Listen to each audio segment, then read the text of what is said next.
Okay, finally getting on a little bit earlier than normal, so glad to see that happening. I'm back in the home office here, as you can see, and boy, what a week it has been in a lot of different ways. And as I was looking back at some of these older videos I had posted, these sneak peek for the week type of things, where I go back and I look at events and I look at what's coming down the pipe, and one of the themes that really has been a recurring piece of this, and really this channel in general, is geopolitical risk, supply chain risk, hedging, how you protect yourself, how you protect your investments. And I feel like it sort of just proves itself to be true every single week, where more and more things are happening in a more accelerated fashion across sort of the global economy and the global macroeconomic perspective, and the geopolitical risks that we're seeing are coming true. So I'm just going to make two quick points before jumping into sort of what I want to talk about. So if you're only going to hear a few things, the first couple minutes here are really going to be the key to what's coming down this week. Then I want to have a broader, just kind of, mind flow of what I'm seeing and hearing and experiencing out there. So first and foremost, we've got the jobs report due this week coming up. So this is significantly important. It's very important to see how we're doing from an unemployment perspective, what kind of jobs are being created and filled, what that impact is having on the economy. This is always an important report to be aware of. It's always impactful to the markets. Um, so just be prepared with what's expected versus what ends up coming out when we get those numbers. I think it's going to be super, super important to do that. Um, so that's that piece of it. Um, I think some of the other things that I was going to focus on tonight, really, I'll jump right into it. I guess even to be quicker about it is, first and foremost, I just want to say it's absolutely heartbreaking and disheartening to see the loss of lives. Period. Full stop. Period. Seeing that U.S. service members were killed overseas is just it's heartbreaking. The generation older than myself, I have many people in my family who still talk about events of World War II and Vietnam, and we think about these things and we think these are long past scenarios and they don't happen. But we forget the risk that exists in the world, or I think a lot of people forget, really. And seeing something like this, where a suicide bomber at Kabul airport was able to take down many lives, 13 U.S. lives, as well as a number of Afghanistan lives, which is sad, no matter how you look at it, and really terrible. And this is absolutely not about politics whatsoever. That's not what I do on this channel. Um, but I'm sort of standing here as a person who runs a portfolio, as a trader, as someone who's been in the markets for a long time, and I look at this and I start to think, really, like, how do you properly understand, equate for, and work through the massive risk at every conceivable move that exists today? And it's very stressful if you don't know what you're doing and if you're new to this.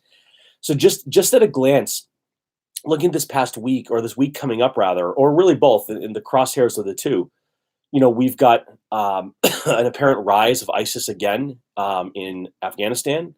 We have the Taliban takeover. We have a suicide bomber and loss of lives, all extremely terrible events. We have the Delta variant still seemingly burning through many countries. I don't know for sure that I even really feel that I understand the true threat of what that means. I keep hearing about the effect on the economy, but I'm not sure I'm seeing anything that stands out to me as being obvious on that front, which is concerning, because you need some obvious real details, real data. And as someone who works in and around data full time, it's concerning that the data seems to conflict with itself every time we get new data. So as I think about how to apply this to the portfolio, as I look at this week ahead and the news that's going to be coming out, I just continually am not sure what it's telling me. Normally, I'm very tight on these topics. Normally, I understand them very well. But the data is conflicting on a constant and regular basis. The data does not match, and a lot of it is very media driven. So it's concerning. Now, on top of all this, we still have, from a US perspective, a seeming issue that has not really halted from the border perspective, where we know there's a lot of folks trying to come into the US. I don't think there's a good plan for that. I'm not sure what that's doing for different economies, where people are being relocated, and then combine that with the effect of the ongoing COVID issues we're seeing. Honestly, regardless of where you stand on this, either politically, scientifically, whatever, right? it doesn't matter. What matters is just the data and what else. Debt free dad. Hey man, thanks. I appreciate that. Appreciate the comment, and I'm glad. I'm glad. I'm glad to hear someone's watching them. Um, I think also on top of all that, we have our constant, never-ending political issues that seemingly just won't stop. And I don't know when they're going to stop, but until we can get on the same page on some topics, it's going to make the markets very, very crazy, and very hard to read and very hard to understand. So, just on that note, I did a sort of a fun thing the other day. I was at a barbecue coming off of vacation, and there were some kids there, similar age to my kids, and a bunch of them were sort of just chatting. And I said to them, I said, "Hey, let me ask you all a couple questions," and figure the average age was around fifth and sixth grade, maybe some a little younger, some a little older. And I thought this was a great experiment to see like what a totally different age group thinks about the things I was going to ask them. So I just asked them a few quick questions. I said, "Hey guys, just curious, do you know what cryptocurrency is?" And I got a myriad amount of funny answers. And I said, "Okay, do you know what Bitcoin is?" And I got some interesting answers. Online money, coins that you use on the internet, things like that. Reasonable answers. I thought it was kind of cute. And I switched gears to start to think about like social media because I thought what a great perspective to hear from kids at that age who are just getting interested in the idea of being social and talking to their friends and all that kind of stuff. So I said, "Hey, what do you guys think of Facebook? What do you know about Facebook?" And they said, "Oh, Facebook, that's what old people use to talk to each other." And of course, everyone laughed. And I said, "Oh, okay, cool." And I said, "What do you know about Instagram?" And they said, "Well, that's where old people put pictures." I said, "Okay." So what's TikTok? And they said, "Oh, TikTok is so stupid. It's just a bunch of people dancing for no reason with no purpose, and it gets boring really fast." I said, "Oh, okay, that's very interesting to hear." And this is how I start. I'm building my long-term thesis here. I said, "Okay, let me ask you a couple more." I've heard of some random ones. I named some random ones like Omegle, and one of them was like, "Yeah, it's really dumb." Um, and if I don't know if everyone's gonna be able to see the comments or not, but Deaf-Free Dad said it's true. He uses Facebook. My wife and I also are like, "What do you mean old people use it?" We couldn't believe it. And of course, as the gray hairs are popping out of my face, um, that's funny. I then said, "Okay, well, what about Snapchat?" And I kid you not, none of them knew what Snapchat was. And I had this incredible moment. I was talking to some of the other folks there. Some of them were registered investment advisors. Some work in private equity. Some were in the tech space. And we were all kind of having a good laugh at it. But we sort of shifted gears to talking about the investment perspective. And I kid you not, 7 hours later, we were still digging into this topic, and relating it to sort of like the perspective of data and information flows, where the investments live, how to lever up investments when you're strong and have a high degree of conviction. And we were just talking about the fact that that perspective of Facebook being for old people, Instagram being boring, TikTok being silly, Snapchat being unknown. There was a moment of like, okay, well, wait a second, what's next then? Where should I be focusing? Where should I be thinking about making an investment? Not that those aren't powerhouses, and not that they aren't big companies, and not that these other ones are doing great, but listen, let's be honest. We know like the next generation in a couple of years is going to be the ones using these platforms.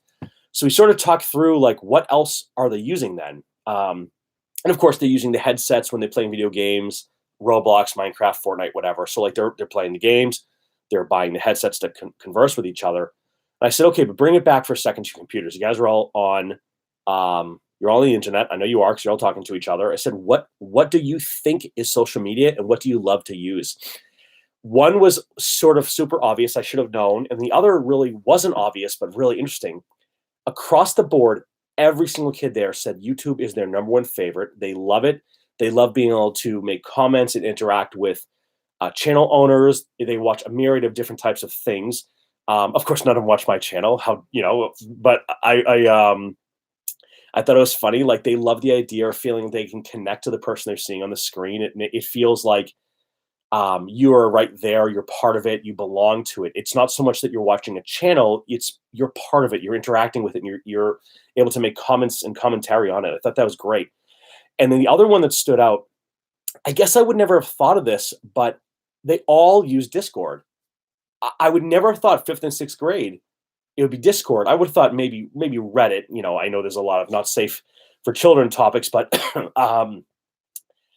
I said, "Oh, wow, what do you use Discord for?" And they said, "Well, they use Discord to talk to friends of friends and have little communities and have a place where they can go and just generally speak to what's going on and talk about different topics and things."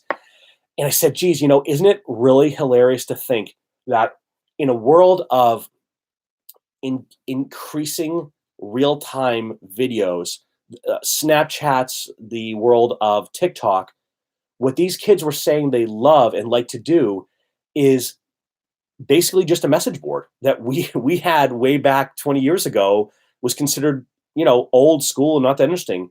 And to think that these kids love the idea of Discord, which is just, essentially a private message board that's existed forever. That really blew me away, and I think it spoke to a couple things. They like YouTube because they can watch exactly what they want when they want to watch it on demand, and they like to interact with the creators. And they like Discord because it's impersonal. There's no videos, there's no pictures, there's no silly dancing and singing and everything else. It's just, hey guys, what's up? Are we going to play Fortnite tonight or whatever game's popular right now? And the reason I bring this up is number one because I think it's kind of funny, but also because I think there's a huge missed opportunity. We talk a lot about this idea of how do we get ahead of things, and that's the entire point of this channel. Frankly, this channel is about getting in ahead of what's coming down the pipeline this week. Right? We know there's going to be earnings. We know there's some economic indicators. We know we've got geopolitical risk. We know we've got the jobs report coming. Right? But let's think big, right? How do we get in front of a trend before it goes big? How do we get in front of a trend before it's a trend? I've spoken before about how I leverage social arbitration, how I do Google search analysis. I look at chain analysis for crypto, things like that. One of the areas I'm going to really start to focus on more is really like when I'm out at sports events for my kids, or I'm at a school thing, or just in general at work with anyone who has younger kids. One thing I think I need to get better at, and I think everyone needs to get better at, is the surveys of what 20 to 30-year-olds are doing, or 30 to 40, or 40 to 50. Like, yeah, that's important because that's today money. But seeing like the fact that a handful of kids know what Discord is means that by the time they go back to school in the next week or two, a lot more kids might be joining Discord, and then that's going to be all the more reason to start getting interested in that. Now, again, if it's a company that's not publicly traded, you have to find different ways to play it. If you're not an accredited investor, it's even harder. But that said, you can find proxies a lot of the times. You can find other ways to invest in these technologies. Um, and yeah, I just want to end on that note. Kind of a funny thing amidst a world of very serious events going on right now. But the stone cold reality is really simple. The future of where we need to invest is sitting with the 10, 11, 12, 13 year olds who are getting close to having some control over their economy, whether it's, asking mom and dad to buy Roblox money or new skins on Facebook, or maybe it's a private membership on Discord that just their buddies are part of, right? And I think that this equates to like that 14, 15-year-old getting their first job and having a little bit of money to play around with, and that 17, 18-year-old now getting more serious and going to college and deciding that, what they eat or drink or dress or wear is based on what seemed cool that they're used to, not what we think we're going to put in front of them. So anyways, with that, I just, as I talk about hedging and risk all the time, and I think those are extremely important. Um, I think we're not focusing enough on looking 5 years, 10 years out. And it doesn't mean you have to pick the right company. What it means is you just have to figure out the directionality, right? Eh, with the advent of TikTok, I will tell you, like, I made one really great move on TikTok. I'm not an investor there. I have no money in that game whatsoever. But um, I had seen the rise of Dunkin' Donuts coffees in these videos of some of the really popular TikTokers or whatever they call themselves. And I ended up going pretty heavy in dunks, and they ended up getting bought for a huge premium. I made out like a bandit just off of watching or hearing about, frankly, the kids were like, oh, drinking iced coffees, some sort of fancy coffee, but whatever, they were drinking coffees on TikTok. I thought it was absolutely amazing. And it just goes to show that if there's someone with 1 million followers, 5 million followers, I don't know what the numbers are on TikTok, but let's say 1 million followers, that may be 1 million incremental gain in coffee. Like, that could be 1 million people now going and buying an iced coffee for the first time at a Dunkin' Donuts, or a new purse, or a new cute bobblehead toy, or a pair of shoes or sneakers, or a new brand of t-shirt, or even a new YouTube channel, or whatever the case might be. So just super interesting. And I can't remember if I have these set to play back, so I'm just gonna mention again. Number one, awesome channel to watch is Debt Free Dad, and he just commented. His kids who are 14 and 10 were explaining Roblox to him, and actually, it's funny, man, because I watched my kids play Roblox as well. And for the first couple of times I watched it, I was like, I don't get this. This seems like 1980s graphics. It's extremely basic and boring. And then come to find out like this major marketplace and economy within Roblox, like they have their own money and their own currency. And I sort of was thinking like, my gosh, we're over here talking about Bitcoin, Ethereum, Cardano, Dogecoin, all these things. And these guys are literally wheeling and dealing in Roblox money, and how it's almost like the perfect example of how I explained cryptocurrency to them was how they explained Roblox and Roblox money to me. Yeah, yeah. And he was saying, why are they playing this crap, man? I feel the same way. It's like sometimes I even will say, like, hey, let me have a controller. I want to see what this is. And it's like, oh, what I do is he was showing me a game recently. He was literally plowing snow that instantaneously would come back. And I was like, so let me get this straight. You literally just drive back and forth on the street. You plow snow that then reaccumulates and you just replow it again. So you can then buy a bigger plow and plow more streets that then comes back and buy more. And I was thinking like, this is the ultimate level of gamification where there's absolutely no point and no end to the games. And in a lot of ways, that's what we do when we talk about investing, trading, and the markets in general. There is no end. It's a learning process. It's scaling, and it's essentially reducing your risk. If your way of reducing risk in that game is to get a bigger one, what can you do? Um, yeah, I no final bosses. I think for sure. I think I'm the final boss when I say shut it off at night. Um, I went a little longer than I meant to, but I want to end with this. Uh, we live in tumultuous times, and it's no longer enough to be aware of these times. You have to be aware of the risk they pose, the way you mitigate that risk, and then within all of that, you have to find ways to see new things and new opportunities. And you also have to do the research and the work to understand, really simply put, where opportunity lies. It if it's understanding what's trending on Google, on YouTube, or on TikTok, do it. Become the best. Become the champion researcher of TikTok analysis.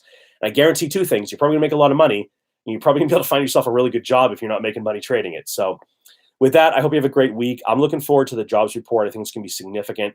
I'm very concerned about this repeated imminent threat of additional terrorist activity. I don't think anyone's surprised by that, but it's going to be concerning from a standpoint of not knowing what, where, when. We have all these other things already going on. So just be safe out there. Take it easy. Always appreciate everyone watching. Debt Free Dad, always appreciate your comments, man. With that, I'm going to call it a night. Start another week of work here, and I'll talk to everybody later. Have a good one. Thanks so much for watching. Bye, all.